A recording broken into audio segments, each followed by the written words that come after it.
Hi there, and thanks for joining us for this session on strategically implementing next-generation science standards. My name's Francis Vigent. I'm a CEO here at KnowAtom. I'm also a former teacher myself. Most of our staff here are all former teachers. We're located a little bit north of Boston in Salem, Massachusetts, and we serve schools and districts nationwide as well as internationally. One of the big focuses of this webinar is going to be really thinking about the implementation side in terms of how there's a number of key changes here. How the resources are different. When you're thinking about strategically implementing, thinking from a alignment standpoint, so how NGSS redefines student and teacher roles, what makes something NGSS aligned, practical milestones for release of responsibility, and performance in an NGSS inquiry environment. We have some interesting data on that. The examples that I'll be using in some cases, and I'm not going to use too many lesson level examples at this point because again we're going to be taking a look more at an alignment level. We do have another webinar coming up called a guided tour of a next generation science unit, and that will really go through, and we'll actually use one of our resources as an example to show how we've overcome a number of these challenges when you're bridging, and that's the key point here, is bridging between the standards and curriculum. And frankly, you could even extend that to the classroom itself. So bridging from the standards to either the curriculum or classroom, depending on how you think of it. Our key interest here at KnowAtom in next generation science standards really has to do not only with our emphasis on STEM or on STEM, which is science, technology, engineering, and math, and sort of the idea that those are at least amongst themselves certainly integrated disciplines, but nonetheless all disciplines are integrated. It's this shift towards really teaching scientific and engineering skills and not content alone. And that, regardless of which state you're in, is a big shift. And we're going to talk about that in some more detail. If you were from an adaptation state, so sort of an adoption, but an adaptation, example of this would be West Virginia or Massachusetts. We would be happy to talk to you more in detail. We have some state-specific webinars just on those states. Feel free to reach out after the webinar, and we'll connect you with those resources. In specific, if you're trying to download resources from our site, we have state-specific resources in those cases. Otherwise, we'll just jump right in here. So thinking about how the NGSS inquiry resources need to be different, one has to do with how they are purposeful and authentically engaging. And if you think about this, there's sometimes referred to as the fourth dimension of the next generation science standards, which is the science or the nature of science and engineering. This emerges basically in response to the fact that you could walk into most middle schools or high schools and ask teachers, science teachers in a teacher's room, what is science? And you would probably get a different answer from each person. Same thing. What is engineering? And you get a different answer from each person. And what really is kind of clear from the way the standards were developed and the research kind of behind them is that a lack of a common concept of what science and engineering actually are is in many ways the root of the issue with science instruction K-12 nationwide, and one of the reasons why we needed next generation science standards. And so we have a definition now, and it forms a kind of synergy like you see here. And the basic definition, and I won't go into this in too much detail, the basic definition is that science is knowledge from experimentation, that scientists ask questions and they answer those questions by developing and using experiments to form conclusions. Engineers use that scientific knowledge to solve problems, and they do so by prototyping potential solutions, testing them, and using the data that they gather to form evidence-based conclusions about whether they should be refined or replicated. And so you can see, when you think about that, the knowledge that scientists generate help engineers solve new and different problems, which then, of course, help scientists answer questions and new and different questions as well, and in different ways. So this is a huge piece. there is going to be an issue when you think about strategically implementing the next generation standards with pockets of people, and this is really a cultural phenomenon in school buildings. It can change. You can look at a massive district, a capital city with several hundred schools, and within that each school is going to have its own culture. Now, science and engineering, the idea that as I just described, of what science and engineering is, may be well aligned in some buildings at some grade levels and not in others, and that's going to be a key challenge because the individuals who see science as memorizing content, so somebody projecting content at students and the students absorbing it, memorizing those facts and projecting it back, are going to really struggle with this. The same thing with engineering. Somebody who thinks that engineering is about building things, making things, they are going to struggle with this. Engineering is about solving a problem. That's not necessarily making something physical. It could be software that's intangible, could be a process for quality control. There's a lot of different ways that and types of solutions to problems, many different kinds of solutions to problems. So key here that when you think about the implementation is not only sort of the cultural shift, but the actual curriculum itself, and it needs to form an experience. That experience needs to emanate, when you think of science, from a question. In the case of engineering, it needs to emanate from problems, because that's what creates the opportunity for students to actually engage the content and begin learning how to demonstrate their understanding. And that's a key piece. When you look at the construction of the standards, the reason that they are performance expectations, and this is true even in states like Massachusetts and West Virginia, you can call a performance expectation a standard if you wish, and you can wish that it stands alone. However, the DNA of these standards, whether they are adaptations or the standards themselves, are as performance expectations, which means that classroom environment has to create an opportunity to solve problems and answer questions. That's what gives purpose to the content, and that's what gives an opportunity to students to begin attempting to demonstrate the expectation. So what you see up here is the expectation that a student will be able to demonstrate. And down here you see, and I'm sure you're quite familiar with this at this point, the skills required to develop and use the content and observe the cross-cutting concepts, which are the systems elements of that standard. So this is forming the basics of a kind of experience in which a student in the classroom should be building up to mastery of this performance expectation. That's going to be, from a curriculum, so from an implementation standpoint, there's a lot of these new next generation aligned curriculum resources available that, and I'm partial to our own. I'll admit that. I think we do an exceptional job at this, and we've been at this form of instruction for over 10 years. And as the next generation science standards were being released, we were actively developing the recommendations and aligning ourselves to these standards and methods, simply because they were great for student learning and great for instruction. And they were producing data gains even on standardized assessments that were not aligned.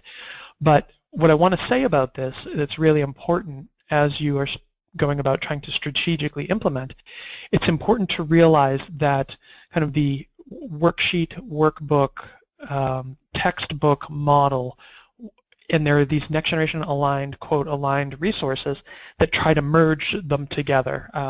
There's one that's out there that claims to be, involving writers of standards and so on and so forth. And essentially what it is it's basically a text with lots of prompts that have been put in there, and there's some hands-on kind of demonstration material that's given, and it's really no different than the type of instruction that existed previously. It's just that they are using the terminology cross-cutting concept, disciplinary core idea, and so on. So the key piece of this is to understand whether or not a student is going to be engaged in actually using the practices to develop and use the content such that they can not only plan their own investigations, which is a big part of that those practices components, and I'll show you what that is in a second, but also so that they can see the cross-cutting phenomena. That's how they're going to raise to mastery of these performance expectations, and not in a one-off sort of sense. Underscoring that is the National Research Council's definition of effective science instruction. So when you think about this, this is their actual definition, not mine, not something we've changed. And it really, I hope as you read this, or I'll read it for you, it underscores the need for a shift from what you see on the left to what you see on the right. What you see on the left is a pre-teaching content kind of projection model, demonstration type model, where students are in the role of observer and think about that as observer to absorb what they see and be able to then go and repeat it. That is not the goal of an effective next generation classroom. What you see on the right is an example of students who are in the role of engineer. They are engineering solutions to a specific problem that they have not seen before. So they have to, in part, identify the problem, and then take that problem apart, consider potential solutions, prototype one, and then use that information to decide whether or not the prototype actually solves the problem. So they're not repeating anything that they've seen. What they're doing is they're developing and using content, actually extending it to an unfamiliar situation. So when you look at this definition, there are three, maybe four key takeaways here. So effective STEM instruction capitalizes on students' early interest and experiences. That means that science isn't half an hour a day until you get to 4th grade or 5th grade when there's a test year, and then it becomes, cram for the test. This is an intentional, thoughtful, grade-to-grade articulation, nurturing process. Think of it that way. It's a grade level to grade level nurturing process, and specifically with the goal of identifying and building on what they know. That's the second takeaway here in the definition. Identifying and building on what a child knows takes thought and thoughtful articulation between grades, but also from one unit to the next, one lesson to the next. Okay, that's another piece about a lot of these resources that are out there. When you see a resource that you can adapt or use K through 5 or K to 8 or from grade 3 through 5, as a teacher that should set alarm bells off for you, because the reality is a 3rd grader is much different than a 5th grader, and if a resource is that basic that you can do a few tweaks and make something for a 3rd grader appropriate for a 5th grader or vice versa, that is not a well-constructed or a resource with high expectations. And in fact, those concepts should scaffold. So, doing electricity and then butterflies and then rocks and minerals, that old 3-unit-a-year model doesn't fly.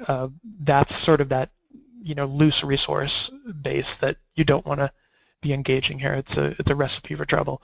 So the last part or two of this definition that's really important to take away: providing students with the experiences to engage them in the practices of science and sustain their interest. So this is kind of 2 parts.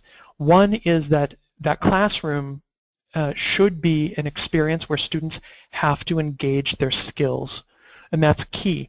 The next generation science standards are not about just learning content. Remember, that's why there's 3 dimensions that I showed you earlier. What it's about is students developing the skills to answer questions and solve problems, and to do so within the context of the content. So that does require learning the content, but it also requires understanding how that content connects through its behavior, the systems phenomena, and it also requires students to have skills, which are the science and engineering practices that they use over and over. And it also requires them, and this is a piece that's somewhat obscured in the new standards, which from a strategic standpoint really is important that you understand, because there's a lot of this misinformation around this. Processes are important. A process is logic, so a student needs to understand or have a kind of tool set to logically extend their knowledge from a problem towards an evidence-based conclusion, or from a question towards an evidence-based conclusion. And so think of that logic as, okay, I have a question, what's a logical place to go next? And then where do I go from there? And where do I go from there? So sometimes we'll refer to this as the engineering design process in terms of solving problems, or the scientific method or scientific process in terms of answering questions. Now, just because process, or we could say logic, is involved here does not mean that science or engineering is prescribed or linear. Logic just helps us advance in a meaningful direction, and as a result of what we learn, have gathered information that we need that we can then pivot perhaps to a new direction. And that's where science and engineering really becomes nonlinear. And by extending your knowledge, that's unprescribed. I mean, there's no, you go to the unknown, you can't script that, right? And in the case of a classroom, the relevance of this is that students are extending their knowledge into a place that they don't have an answer to. So again, this is another reason why you don't want to do what you see on the left. If you show students, here's how you can do it, then that's not extending their knowledge into a place that they don't know, using their skills and their logic. What that's doing is that's giving them a way to repeat what you've done. That's not particularly meaningful. And that's why we often use this diagram, and I'll show you another one, to kind of contrast the difference between that traditional model of science instruction, and we find that this is most entrenched at the middle school and high school level, especially the middle school for some reason. Elementary school teachers are very adaptable, and I think some folks might reel and say, oh, our teachers are afraid of the new standards. It's hogwash. I mean, when you look at these standards, there's a significant amount of documentation to them, so of course that's intimidating to anybody. You have a large book of standards, that's a lot to take in, and these are nuanced as well. So anybody is going to have a bit of work to do to really understand that construction. The key difference, though, is that as these standards are requiring teachers to change from a traditional model into a next generation model of instruction, elementary educators are really the best equipped pedagogically to do this as we see it nationwide most frequently.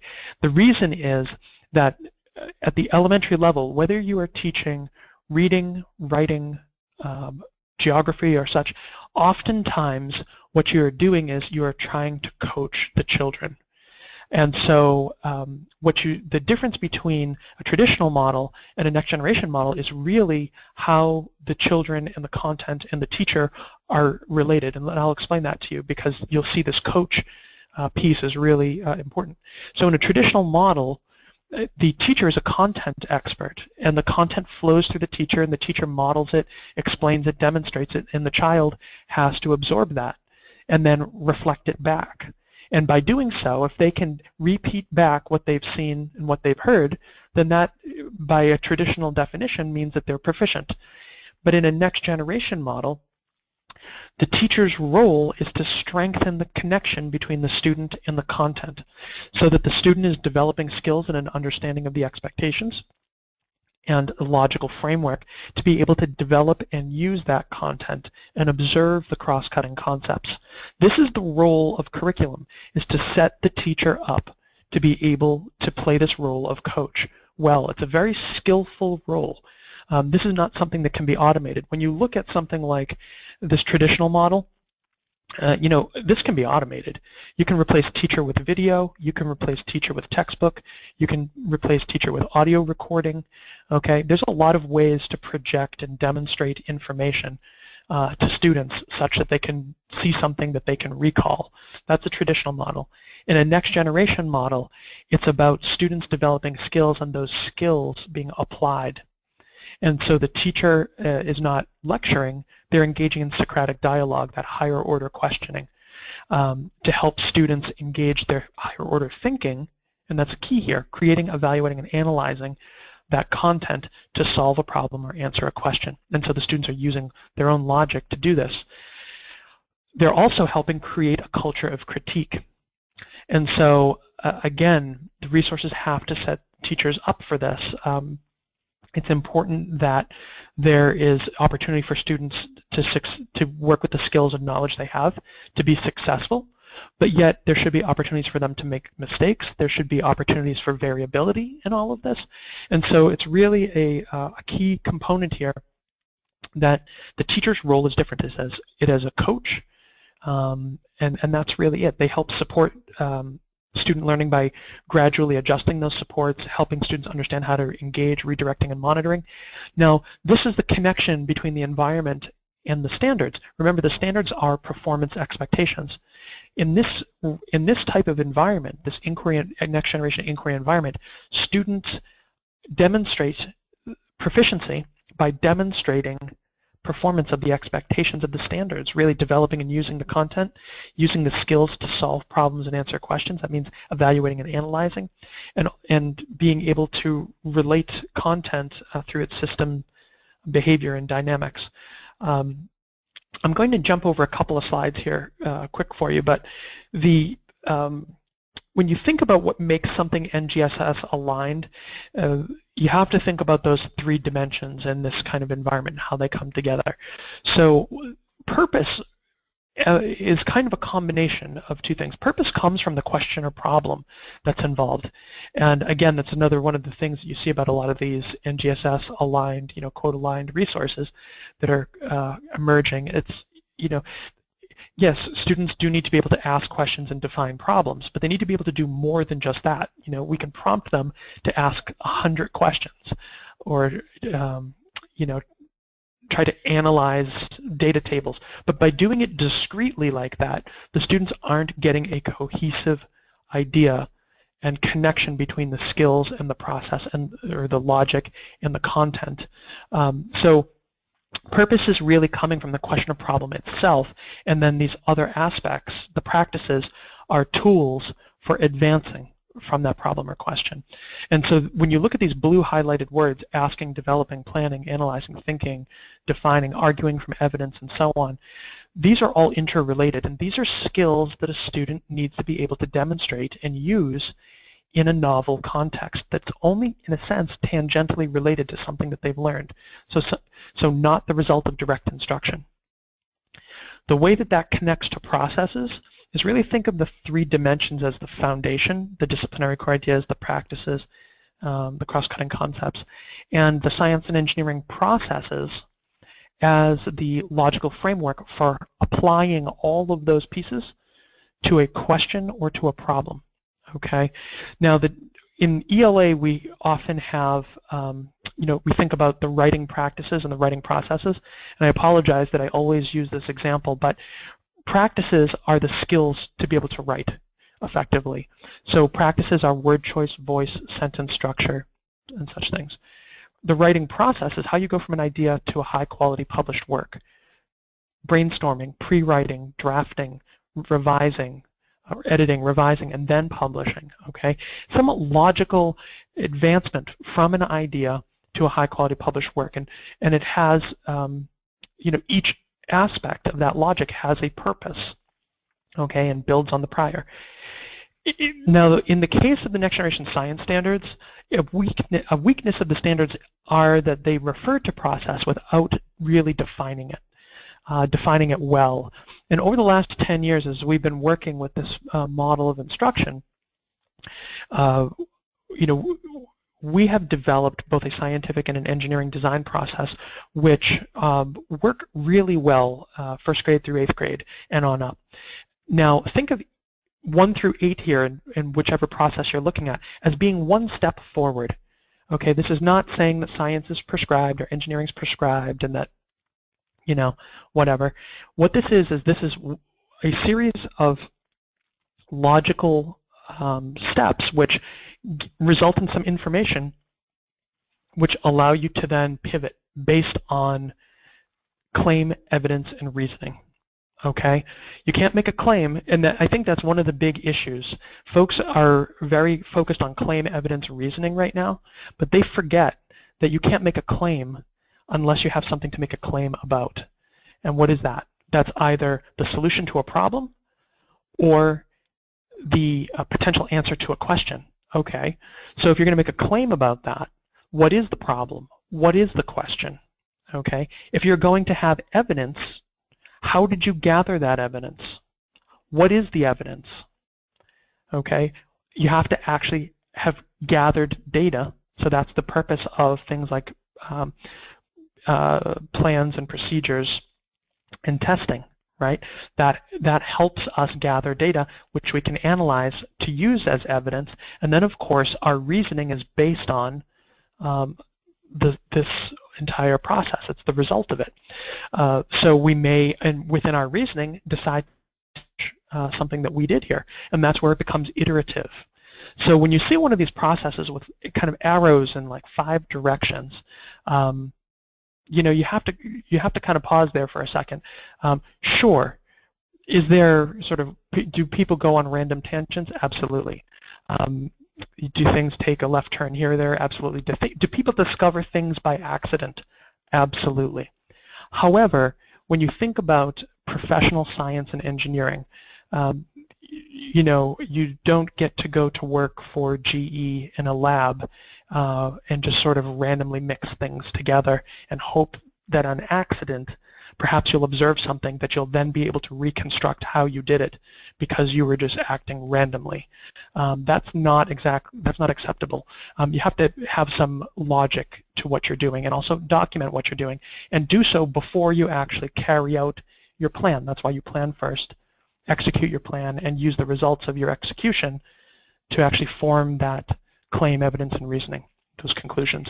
So that's key. This is a major issue, and this is going to continue to be an issue for a lot of communities who don't really develop, who don't have a clear understanding of how STEM actually functions basically within industry, because while each industry will have their own sort of process, the reality is it's not just about skills, it's about actually correctly identifying a problem or question and then using logic to pursue it. There are those other aspects of the next generation science engines, like the disciplinary content, is going to be very familiar to most schools and districts because most states have had content-specific standards and also testing. The one piece that's going to be a little different here is engineering. Engineering in a lot of states is, and also technology and the applications of science. So a lot of states have had these kind of tech standards that looked at technology as something electronic, learning how to use a computer program, a spreadsheet, that sort of thing. The next generation science standards really look at technology for what it is. Technology solves a problem.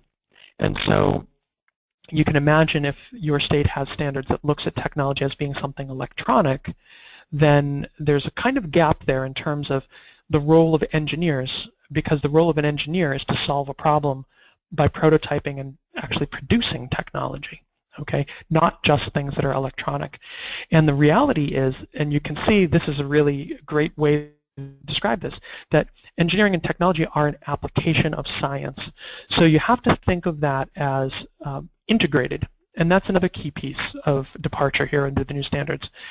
The idea that middle school, you know, you have earth science one year, life science another year, physical science another year, and so on. That is not the way to do these standards. They strongly encourage an integrated approach, and there's a lot of great reasons for that. The number one reason is that these disciplines do not exist in isolation. They actually are interrelated.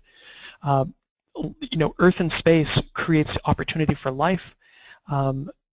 The life on Earth exists and has an opportunity to exist here because of the way that physical science actually plays out, and you can imagine that we're using all of these disciplines to actually solve problems, and that's a connection to engineering. So to isolate those over the course of an entire year, it really does a disservice to sort of the students' understanding and the disciplines themselves, because they are naturally integrated. And that's why when you look at NGSS, they strongly recommend that you go with an integrated approach. Some states have sort of forced it. Others have said you have an option of doing either, but quite frankly, your best results will always be with an integrated approach. And around that, thinking about pooling standards and not doing only grade level specific standards in the grades that they are specified to, because for some reason there's a conflict in people's minds between the idea that there are grade recommendations for standards and that the recommendation is that students should master that standard by the end of the grade level, and this kind of myth idea that the standard is specific to the grade level such that you should not have that standard in a prior or future grade level. The reality is that the standards need to be grouped, not taught in isolation, and in fact should be in any particular grade level you should be introducing, mastering, and reinforcing such that you have standards from prior grade levels mixing with standards of the current grade level and standards of the future grade level. And that's important, especially in districts where there's any kinds of transients, newcomers, students changing between buildings. And the reason for that is that if you do something once, the student doesn't have an opportunity to get exposure again. If they're not there physically or developmentally or so on, they don't get another opportunity. So other aspects of connection here, connection to Common Core Math, Common Core ELA. I won't go into that in too much detail. I guess the one comment to really make about Common Core ELA and Math is that there's not only an opportunity to integrate the disciplines of science and engineering, like life science and earth science, but there's also the opportunity to integrate the many aspects of ELA and Math. So when you think about applying math, those math practices all apply in the context of a next generation inquiry environment. Same thing with the ELA technical subject standards, the communication standards, the writing standards, and so on. When you think about implementing the next generation science standards, it's absolutely key that whatever assessments, whatever activities, whatever time on learning is being spent on these standards in the classroom, and it doesn't matter if it's first grade or 8th grade or 10th grade, the next generation science standards change the game in terms of what the expectation is for students and higher order thinking.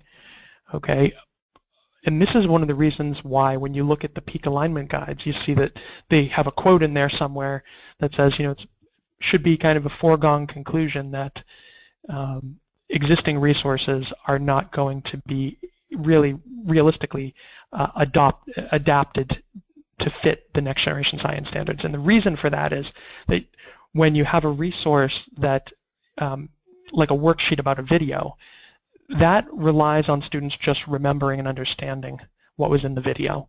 So fill in the blank, maybe applying to some level, but those are all lower order thinking skills. You can't just take those practices, those 8 practices that I showed you earlier, and stick them into the next generation science standards. What you need to do is you need to really think about how is this curriculum forcing, almost like a cheese grater. How is it forcing students to create, evaluate, and analyze? There is no way without rubbing, you can't rub up against this content in such a way that you can avoid creating, evaluating, and analyzing simultaneously. Okay? There's just not going to be any other outcome.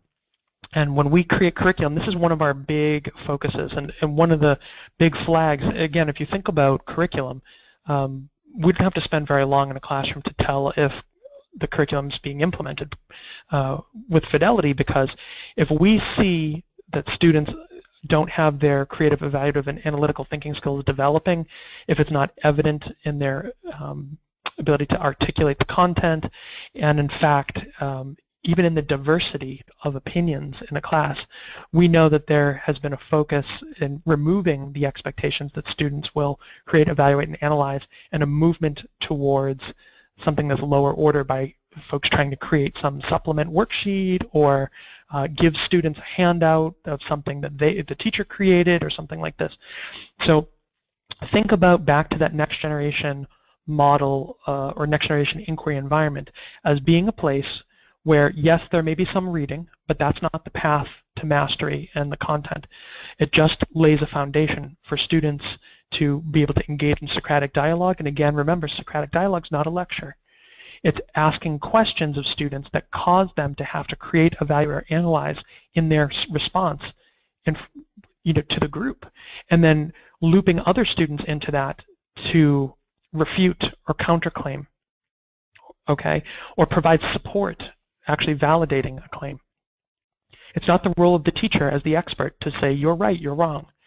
Okay, validating those claims is not the teacher's role. The teacher's role is to involve other students in validating and evaluating and analyzing the contributions of their peers and connecting it to the content itself, to themselves, to their community, and to the world around them, okay, and other concepts. So that goes well beyond just remembering, just understanding, just applying. And when you look at, I'm not going to get into it in this webinar, but if you're interested, we have some others that if you want to reach out, we'd be happy to forward you. But when you look at the next generation science assessments, those that are aligned to the next generation science assessments in places like DC and now Illinois and others, that is what is required. Okay, it's not enough to be in the lower levels you see here. You have to be able to create, evaluate, analyze simultaneously. And of course, that requires the lower level. But this idea of trying to slowly climb by drilling vocab and reading all about it and then doing a culminating activity, that's, you know, that's stuff that's going to fade away. And if it doesn't fade away, it's going to be a marker of classrooms and schools and districts that do not perform well under the next generation science standards. It's just the way it is. So a quick, just when you think about, again, implementing, so a lesson is not a day under these types of standards. A lesson is actually a series of experiences, in a sense, that that are organized around a group of standards. And in the case of the way we articulate it, there's basically 5 parts to a lesson. So you can picture, just pick middle school, that taking place over 5 days in a middle school for a middle school science student. So one piece is establishing some background knowledge through nonfiction reading, but not, again, having that be 20% or less of the overall time, with the idea that that's laying the foundation to activate learning through Socratic dialogue. Okay, not lecture, but questioning. So students, if you were to add up the aggregate time that students are talking, it's more, much more than the time the teacher is talking, because the teacher is acting almost like a lawyer. I think of it that way. It's like you're acting like a lawyer. You're asking those questions, and the students are not necessarily on trial, but they are thinking about and kind of being lawyers themselves of the content and the question at hand. And the way that kind of plays out is, and I'll just show you this diagram, it's teacher as higher order moderator who's counter-questioning and giving counter-responses to questions that they're raising and also the students are raising. And it all has to do with that science and engineering context from the standards, those disciplinary core ideas and cross-cutting concepts that come from the reading or come from a student's connection to the content themselves personally, or between the content that they have read about and are discussing and some other piece of content that might have been part of a prior lesson or unit. So that's where you see that nurturing happening from one unit or lesson to the next. So students' role is to be higher order participant, okay, making those concept to concept, concept to self, concept to world connections.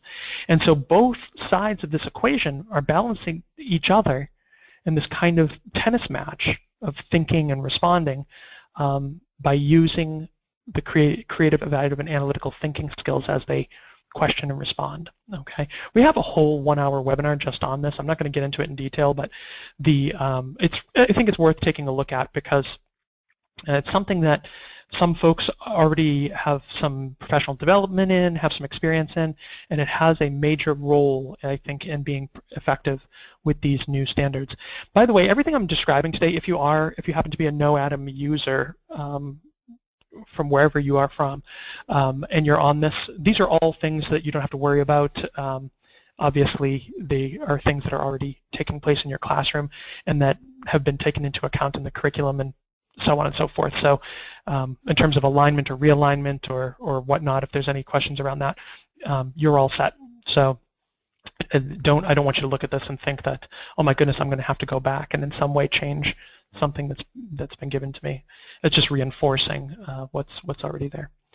So again, thinking about starting with nonfiction reading, you get to that Socratic dialogue. That provides a bridge between the reading and then releasing responsibility to students to plan those investigations using their logic and the tool set of the science and engineering practices which they have developed or are developing within the classroom environment. And so that logic and those tool sets, those skills, are being applied to the content that they were discussing and reading about in order to solve a problem or answer a question.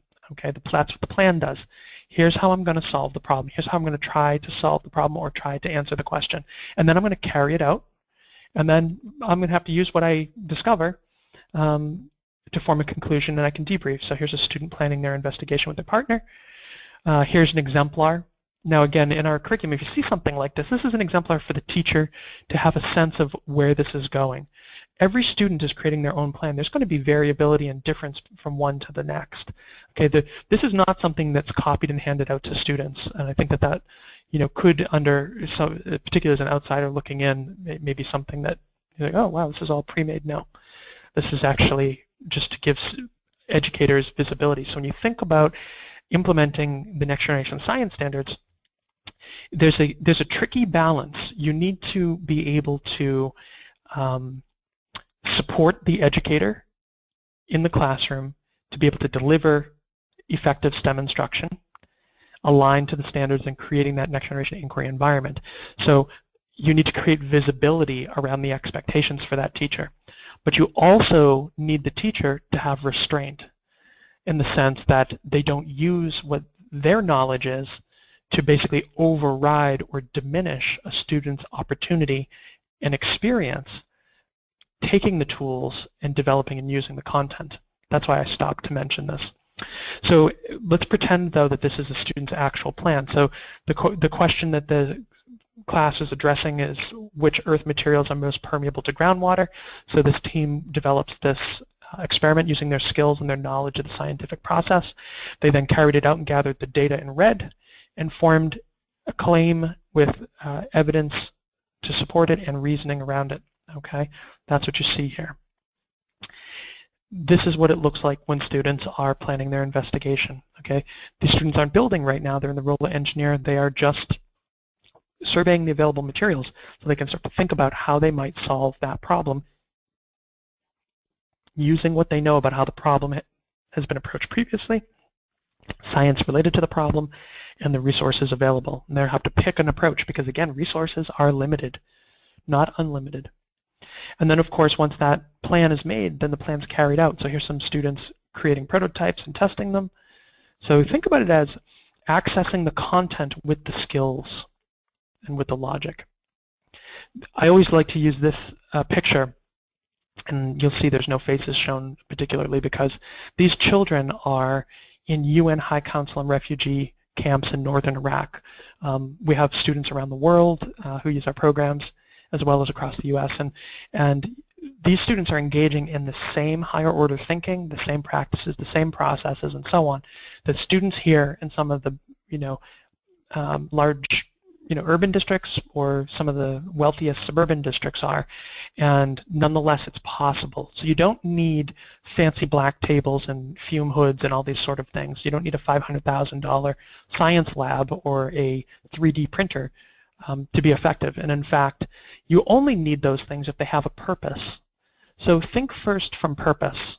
Okay, purpose, student user experience, creating the requirement such that it's unavoidable that students are engaged in the skills, but particularly those creative, evaluative, and analytical thinking skills to solve a problem or answer a question. And then if it involves a 3D printer, if there's a place for that, then go for it. So once that evidence is gathered, then you have to analyze it. That's what these students are doing, and then debrief. Okay, and again, using that Socratic method to cause students to have to create, evaluate, and analyze the solutions that they came up with, because again, in an authentic inquiry environment that's next generation aligned, student pairs, students are going to have different approaches to the same problem or question. Okay, they're going to use different materials, they're going to have different procedures, and they're actually going to have different results.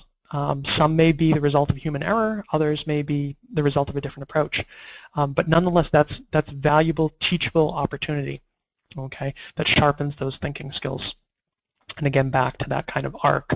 So what we just did there was kind of travel the reading, the Socratic Dialogue, the planning, carrying out the plan, and then using it to debrief and that kind of Socratic dialogue. And of course, a thoughtfully developed curriculum means that that debrief is an opportunity to springboard into your next lesson or unit because the concepts are scaffolding.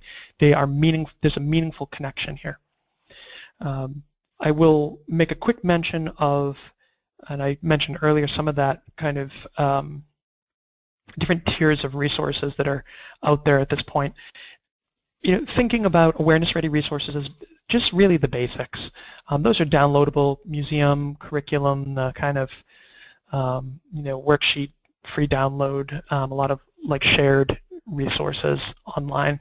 Teacher-to-teacher shared resources can often fall into this too, as well as the next category. And so the awareness-ready resources, thinking about, you know, what is an engineer? An engineer solves a problem. Okay, you could learn about a couple engineers, and then as a result, students are aware of what engineers are, what they do, and could identify one. Knowledge readiness are like textbooks, learning all about what engineers have done, you know, problems they've solved and how they've done that, questions that they've answered, the kind of scientific knowledge that's been developed. So think of kind of historical, that's knowledge readiness. Performance readiness is learning how to carry out a task in relation to content. So think about the, you know, learning all about rocks and minerals by reading the book and, you know, doing the vocab drills, and now you do a little culminating activity where we're going to see that rocks have you know, different hardness like we learned, and we're going to take those rocks and, like we read about, we're going to take those rocks and we're going to scratch them on different surfaces. That's how we can see if they have different levels of hardness. That's performance readiness, be able to perform a specific task. Mastery readiness has to do with students being at a level where they've developed skills and logic to be able to analyze and evaluate a context and actually create a claim, support it with evidence, and reason it in writing or verbally, Okay, so that's one of those science and engineering practices, right? Argue from evidence. So think about a student being put into a context like having to I don't know, help I always use this example just because I think it's an easy one for folks to relate to. Imagine a architect building a commercial kitchen, and there are certain criteria that need to be made that are a part of building this commercial kitchen, like durability, heat resistance, and so on and so forth. And let's say that this architect has to choose a material for the countertops and has been given lots of samples. Maybe they have 20 samples from different vendors. Some of these samples are synthetic, some of them are natural materials like, you know, granite or glass, so on and so forth, stainless steel, or different types of plastics, polymers. A student should have the skill set, even though they haven't learned about a particular type of countertop, even though they haven't learned a particular type of plastic, that they should be able to take the general knowledge that they have, the understanding, what they can remember and what they can apply, and actually have skills to evaluate and analyze that context, the criteria given, as well as the properties of the different materials, and be able to form a claim, support it with evidence from analysis of both the criteria and the properties of the available materials to make a suggestion and support that with evidence and reasoning. Okay, so think about them making the suggestion that the countertop should be stainless steel, not only because of its durability, but its resistance to rusting. It's not a porous material that can harbor bacteria, and that it's durable to both heat, to impact so it doesn't fracture, and to scratching, particularly, you know, sort of deep scratching and such. And perhaps there's a cost factor as well. So that's what we talk about when we think about mastery. Okay, that's what we at KnowAtom in particular, that's what we aim for. A lot of the other resources that are out there, I think, are trying to create a better version of performance-ready resources, sort of the next best kit. And I would just say, you know, if it's the next best textbook because now it's electronic, if it's the next best kit because now it uses a word like cross-cutting concept, or it's something that's really easy and free to download in one page or so, I would say be careful. And appeal to the Equip for Science rubrics, appeal to the peak alignment guide for district alignment, and I'll give you links to those. And just keep in mind, and one of the things that we have found too as you think about those students planning their investigations, being in the role of scientist or engineer, that there needs to be a full release of responsibility. Now that it can be over the course of a year gradual, and that's typical. The first 10 weeks of school are spent, regardless of the grade level, developing student independence and proficiency with the skills, the science and engineering practices. Now those skills, these practices are relevant first grade through 12th grade, kindergarten through 12th grade. What changes is the depth and complexity and the number of variables that a student is going to encounter in their class and the type of responses you're going to get. And that's a big piece of this thoughtful nurturing process and why the curriculum can't be a unit that's useful for 3rd grade as well as 5th grade. It needs to be grade level specific because that's where rigor comes from. That's why the grade standards have recommendations because it helps to create rigor within the curriculum and specifically around the evidence statements. And that's a big piece of what we do as well, is making sure that as a result of that experience, the students have engaged in producing the type of evidence that they are going to be expected to produce to demonstrate their proficiency later in standardized testing. And most, if you're not in a state that has already either piloted or gone operational with an NGSS assessment, most states are within 3 years. I would say more than half of the states are within 3 years at this point. Some are within 2. So what you see here is just a tiering of what that looks like, that release of responsibility, first 10 weeks, second 10 weeks, third 10 weeks of the school year. When you look at curriculum fidelity and time on learning, this is a big piece. I mentioned earlier, kind of alluded to it, that teaching science for 30 minutes a day on a Friday afternoon when everything else is out of the way, that's not science. And I'll give you an example. This is our recommendations, which are actually a bit lighter than the state's recommendations. So in the case of the way we approach it, it's 1 month a unit and an hour and 45 minutes a week for K to 2, 2.5 hours a week time on learning 3 through 5, 3.25 hours 6 through 8, and then high school is more 4 or 5 hours, and I'll show you that in a second when you look at the states. But the key here is that it's not so much that you need all of that time in one block, but over the course of a week you need to have 20 minutes here, 15 minutes there, or perhaps 45 minutes to an hour in some cases here or there, so that you can go through all of the parts of a lesson or allow students to go through all the parts of a lesson so that that experience has the opportunity to take place and is not the kind of rushed thing where, and that's what often happens, is people get into a test prep mode where they rush, and so what's the easiest thing to do? Thinking's hard. The easiest thing to do is to take students' thinking opportunity away and say, I'm going to project the information at you and you're going to project it back at me, and we're going to agree that that's good enough and we're going to move on. But that's not good enough anymore, and unfortunately these next generation science standards are going to force people down a harder route, which requires students to engage their thinking. States like Massachusetts, and this is literal Massachusetts published recommended time to achieve the goals of the next generation science standards, and are also the result of, were informed by widespread surveying that was done around the existing time on learning in these particular grade spans. And you can see they recommend 25 minutes a day at the K2 level, 2 hours a week, 3 through 5, 35 minutes a day, 3 hours a week, 6 through 8, 55 minutes a day, 4.5 hours a week, and 9 through 10, 60 minutes a day, 5 hours a week. And you could extend that to grade 12 if you have science that extends beyond 10th grade. So you can see, I mean, this is not a 30-minute a week thing. You can't learn a skill in 30 minutes a week. Think about people who are musicians. You can't learn to play the violin in 30 minutes a week. And I think that that's a thing. The old traditional model of science instruction is like teaching someone to play piano by pounding on each note a lot of times. This is A sharp, or so on, B flat, pound, pound, pound. What you need students to do is learn the logic the skills to actually connect all of this and to be able to, and in the case of music, it's a thing like play music as a piece, not just a single note, but actually connection of notes and something larger. And that takes time. It takes practice, and that's why those skills getting applied across multiple standard contexts is so key.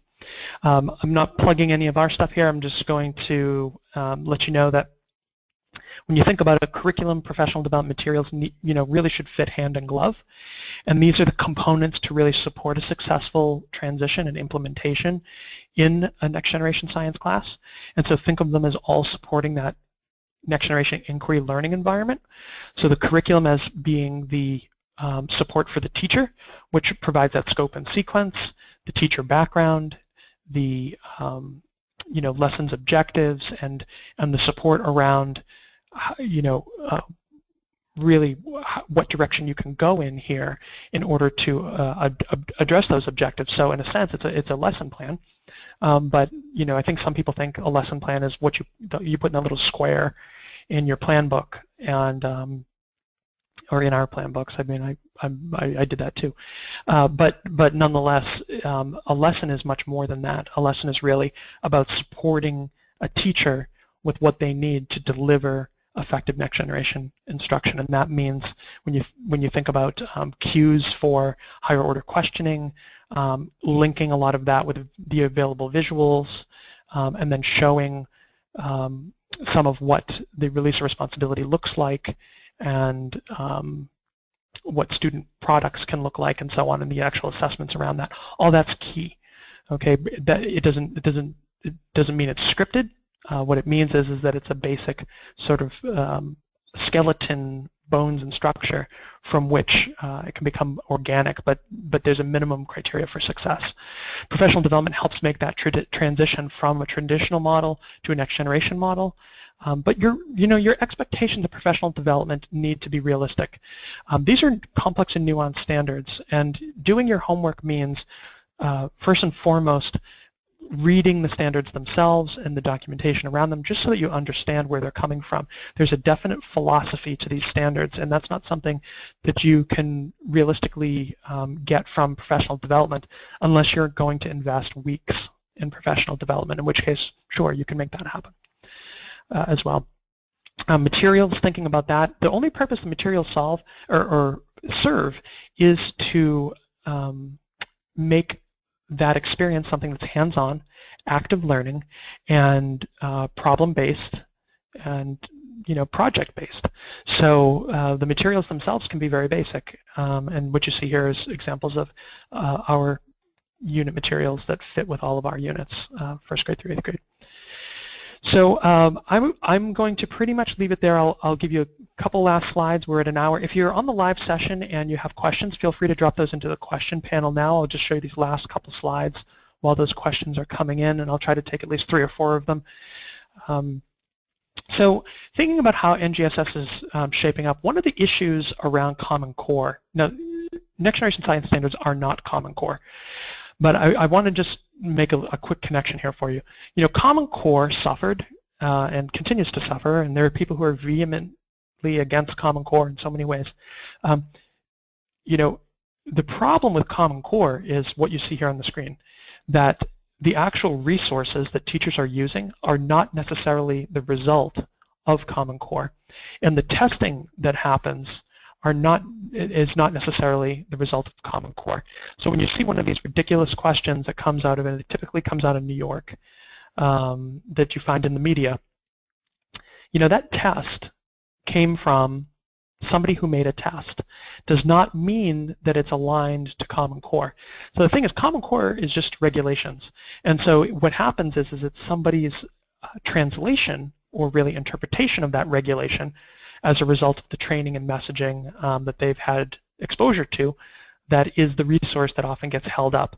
And so when you look at a lot of these textbooks, and everyday math was just cited in the media as not being Common Core aligned. Well, whose fault is that? Is that Common Core's fault, or is that everyday math's fault? Or is that in fact just the opinion of somebody who's a third-party onlooker? So there's an issue with continuity between what happens in the classroom and the standards themselves, which is why I was saying earlier, when we think about next generation science standards, we need to think about bridging from the standards to the classroom so that what you don't have is this like million-layer messaging that results in some quasi-functional resource that a teacher then interprets and students experience standards from two. One, a resource that may not be aligned, and two, a test that is most likely aligned but or may not be aligned as well. So there's this conflict. With the next generation science standards, it's been a bit better. People have learned from these mistakes. So what you see is state messaging around superintendents and principals as being really quite well aligned. There have been much better resources for curriculum developers and organizations like KnowAtom to be in a very much greater transparency along the release process as well. And I'd like to think that that's because we're talking about science and engineering, and this is somewhat the spirit of science and engineering, right? Scientific process or engineering design process. So the resources have no excuse but to be well aligned. However, buyer beware, because again, a lot of resources, big textbook companies don't make money by preemptively changing, but in fact reacting when they have to, and selling lots of something until they can't sell it anymore, and then creating something new to sell. So beware. Be aware of what alignment is about. So I would recommend the peak alignment to consider at a district level, and then the equip rubrics for alignment to think about at the lesson and unit level. And that's regardless of whether you're creating something yourself or buying something, because frankly, what you create yourself ought to meet the same standards as something, or exceed the standards of something that you purchase. And so the key to success under these standards, when you think about standards versus curriculum, is how discerning as educators you are, and how attuned with the purpose of NGSS and what that experience looks like in the classroom, or should look like in the classroom. And that's that next generation inquiry model. Okay, the last pointers I'll give you here, two last slides. So the keep in closed loop communication. Don't let your stakeholders sort of wander off as we start. We saw a Common Core that happened where everybody just sort of did their own thing, and next thing you know, you had unaligned resources going into classrooms and people not really understanding what the standards were about, and so you had, next thing you know, students engaged in something, and so you would have teachers doing one thing, students doing another thing, and then parents and the community coming in and saying, what is all this? And nobody being on the same page. So closed loop communication means making sure that your supporters, those stakeholders like parents, after school programs and all of that, really understand what these next generation science standards are about, making sure that that is consistent with the teacher and school district's approach. And then when it comes to the community of learners, that your children understand what the nature of science and engineering is, and that what the expectations are of them to engage in the content, use their skills, and use their logic to solve problems and answer questions. So that way there, things flow much better, and you can avoid those kind of meetings that we see in the media. There are 5 pivots that you'll see in that peak alignment. Any resource needs to reflect 3-dimensional learning. They need to engage students in explaining purposeful phenomena and designing purposeful solutions. Any resource, and really the class experience is all 5 of these as well, needs to incorporate engineering design and the nature of science as practices and cross-cutting concepts, and not as a standalone. Engineering is not standalone from science. They kind of are. There are different processes, so they're standalone in that sense, but one leverages the other in a kind of synergy. And so we mentioned coherent learning progressions, K-12, and also within the year across all those 3 dimensions, and integrating ELA and math, particularly Common Core, if you are a Common Core state. These are 3 key resources that I'd recommend that you take advantage of, again, all free, and there's some shortcut links here for you. The first one is, know those standards, know the research behind them. You can get that. It's a free download from the National Academies Press, and the ISBN number's up there for you. Peak alignment, you can download that right off our site, knowatom.com/PEEC. And that's, again, as a result of something that was developed. It's still in draft form, by the way. It's been like in this draft limbo for a couple of years now. It was supposed to be last May that you know, they were final form, but it's very helpful. It's worth looking at, despite the fact that it's considered draft form. And equip, and you can check that out, equip for science, at that link, knowatom.com/equip. These are things that we use extensively, among other tools, to make sure that we are properly aligned. If you're interested in taking a look at what a next generation science unit, one that's aligned, looks like, a live tour, kind of guided online, or you can sign up and we'll send you the recording. Go to knowatom.com/tour. Another couple bits of resources here. You can download samples of those types of units as well, one for each grade level, 1st grade through 8th grade, at our site. You can check out knowatom.com/curriculum. What you'll find at that link, or you can go to knowatom.com at the top of the screen to see STEM curriculum. Scroll down, you'll see the different grade levels. That's all NGSS. If you're from Massachusetts, like I said, one of these adaptations, go knowatom.com/Massachusetts. However, if you're from California, which is a quasi-adapter, our NGSS curriculum meets California's May 15 release, as well as the you know, all of the current grade level requirements for middle school. So that's not a problem. So you can use those. Case study, check that out under knowatom/results. You can connect to our blog, knowatom.com/blog. It's free. All these kind of different things are free. Facebook.com/knowatom, and Twitter @knowatom's our handle. We have additional live you know, interviews with innovators, webinars, as well as recorded past resources, webinars, ebooks, all kinds of great things, podcasts. If you check out knowatom.com/resources. I was going to show you a couple bits of data, and I can show that to you, but I'll grab some of these questions while we're here. So what you'll see in these particular graphs as I'm grabbing questions is that these are examples of schools which implemented our curriculum, which was involving these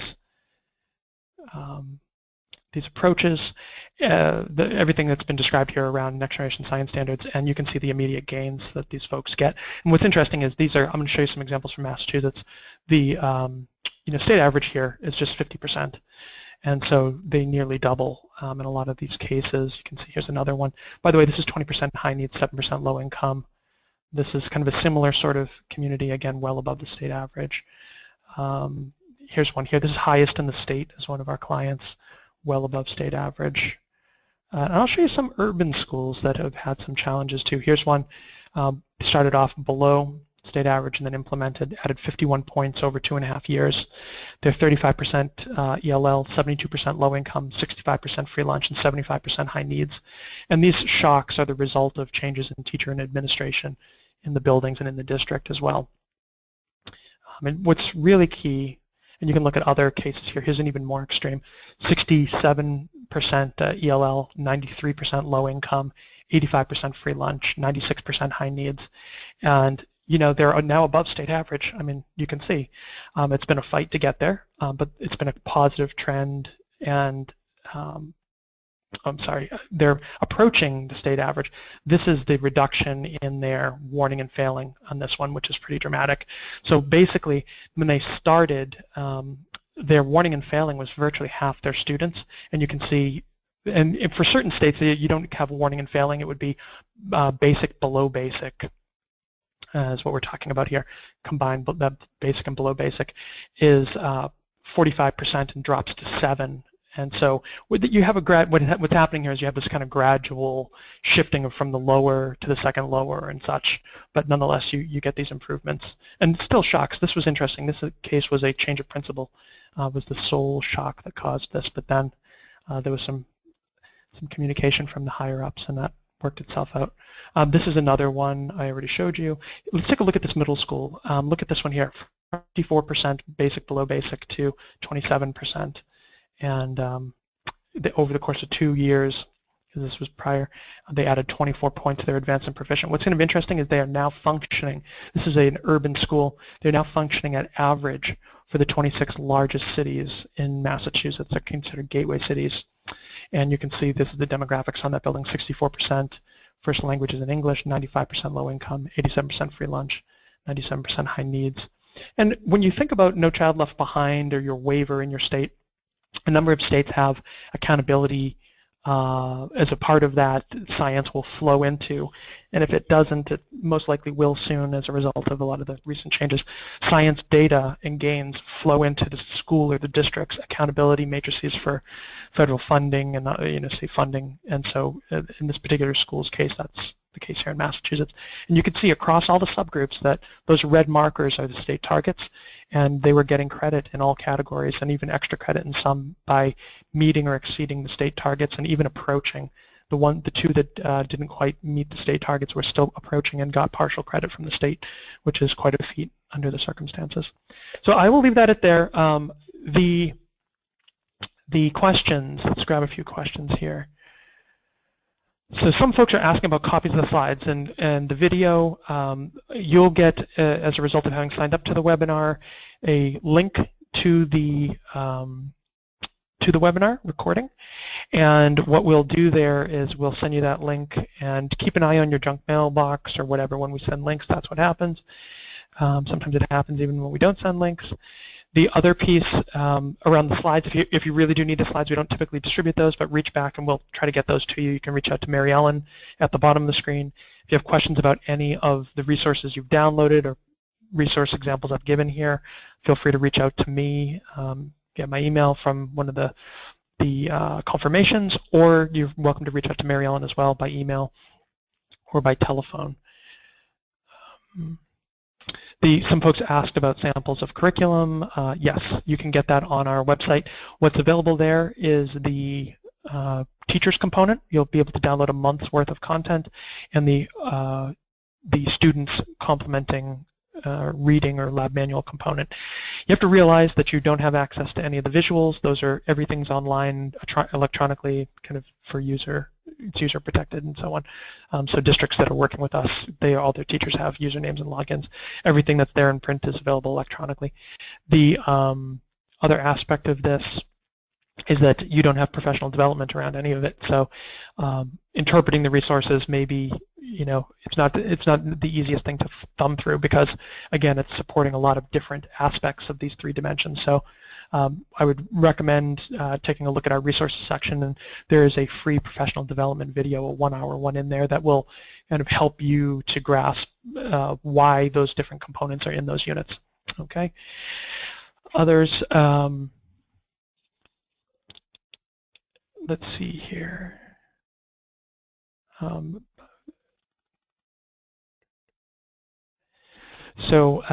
Yes, any resources that you need to get, if you reach back, we'll do our best to follow up with folks. So it looks like all of our questions, we have a trove of questions all about links and resources and so on. I'll flash this up for you. And live guided tour of a NextGen-aligned unit as well, so you can grab it. But one way or another, we'll follow up with a copy of the video. If you reach out with any questions to Mary Ellen, if you call her, or so on, we'll respond to you, try to connect you with the resource, or if you're in an adoption cycle, feel free. We will, we tend to work with districts that are in change and want change. So if you want change, if you are in a curriculum review process as part of adapting or adopting, we would be potentially a resource for you. Like I said, we have the curriculum, the materials, and professional development to make all this happen, so you don't have to then hunt and find and create your own. If that's the thing that you're in process on, feel free to reach out. We'll connect you to the right people. Last question here.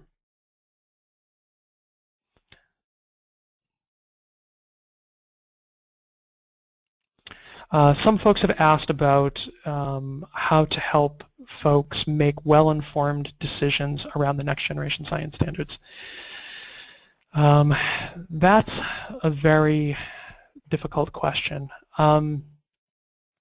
Basically, and this is a great question to ask in terms of this webinar, because we're talking about strategic implementation. So, frankly, for folks to understand the standards, you really have to take a look at these three resources. Okay, these are really the basics to understand what you need to do and where you need to go. If somebody reads the actual standards themselves in this first resource, the Framework for K-12 Science Education, free download, that is designed to help teachers understand. That's how it was designed. It also has the standards right there, so there's no guesswork. There's nothing to guess about. Secondly, the peak alignment guide really talks about the pivots required of curriculum at the school and district level. And so if a teacher does not understand that, and I don't care if it's elementary, early elementary, middle school, high school, if they don't understand the connection between the standards and the classroom, which is what curriculum is all about. Standards are just a regulation. Curriculum's job is to bring children to the point of mastery of the expectations of the standards. And so peak alignment talks about what curriculum needs to do at a high level, the pivots that it needs to make in order to achieve that goal. Third, this equip rubric for science, what it does that's different and important is that as you look at units and lessons, it helps expose whether that is a well-rounded, well-articulated unit and lesson. And in places like New Jersey, I feel bad for the people in New Jersey, and I apologize if anybody from the New Jersey Department of Higher Ed is on this webinar, because New Jersey produced model curriculum units which are lacking. They are not curriculum, they are not units, they are not even standards. They are kind of they're standards with a suggestion of direction. But unfortunately, they've been called model curriculum units. And so the issue with that is if you were to take peak alignment and the equip rubrics and look at those units, I mean, and a unit is like 3 pages. Let's put it this way. If your curriculum or your unit fits on 3 pages or even 20 pages, something's wrong, because these standards are nuanced, and to support that vertical and horizontal nurturing that we're talking about, and to support an effective implementation in the classroom, you need a lot more than a couple of pages of, help the students decide, that kind of stuff. Teachers are going to be well beyond that. That's just part of the basic skills of being a teacher. You need to help people take those skills to the next level and really target it at the requirements of the standard in terms of creating that environment, and that's really key. And again, I'm talking in generalities because these things are so complex and nuanced, so I'd recommend download one of those curriculum units, take a look at it. But the other piece here, there's a question here specifically around elementary teachers and so on.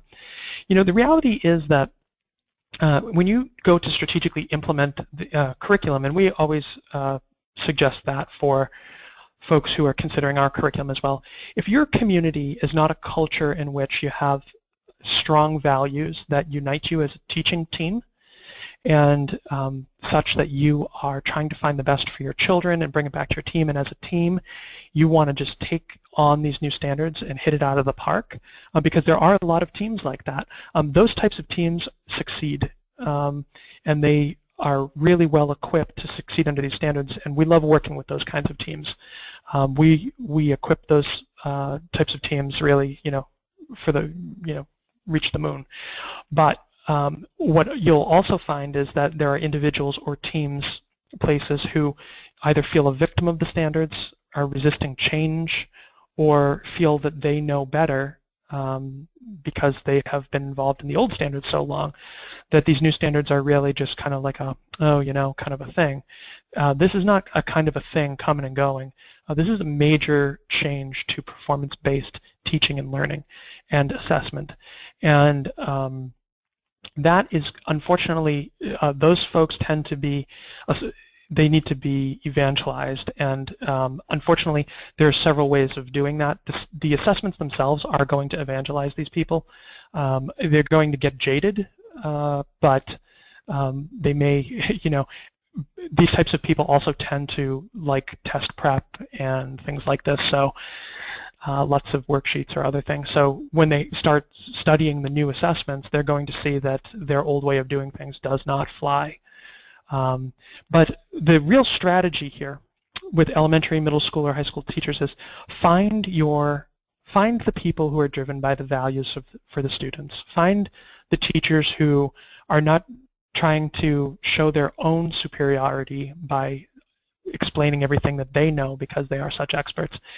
And instead find the folks who really want to create an opportunity for the children in their class to pursue any college or career of their choice, to be equipped with the higher order thinking that these standards offer, and who are up to the challenge of really trying something new because they really do want that for all their children. And those teachers are the ones that we really recommend adopt the curriculum, like for instance, if it was our curriculum, would adopt the curriculum for a year.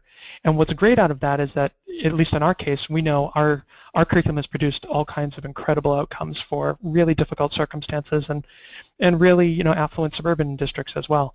And what happens out of that is that you will see that this one teacher who has a willingness to learn along with the children and whose fidelity to the curriculum has brought science alive and taught the children skills, particularly in a hands-on, project-based manner, that the folks who are kind of curmudgeonly or not necessarily into doing something new or different or are afraid of it, they may have the best of intentions. They just are, somewhat afraid of doing something differently, the unknown. What happens is they see somebody actually succeeding. They see the benefit of doing something differently, and in fact, they see something that they probably could never imagine. And as a result of that, it's very powerful in helping those teachers to adopt. So this is kind of a little piece of strategy there, a secret weapon that for a lot of difficult circumstances, and we do that in urban schools all the time as well, in urban communities where sometimes change is not something that happens all at once but kind of incremental, that it's important to create within your district or your school proof of concept if there's resistance, and then use that proof of concept to dispel myths and help people be comfortable with the change that is going to be taken. So with that said, I am going to have to go, but I wish you luck, and if we can be of help, if you see yourself as whether it's an administrator or a teacher or someone who is looking to make that alignment move, and we can be a resource to you, feel free to reach out. I've enjoyed speaking with you all and wonderful questions. Thank you for your time, and I wish you well and have a wonderful weekend. Take care. Bye-bye.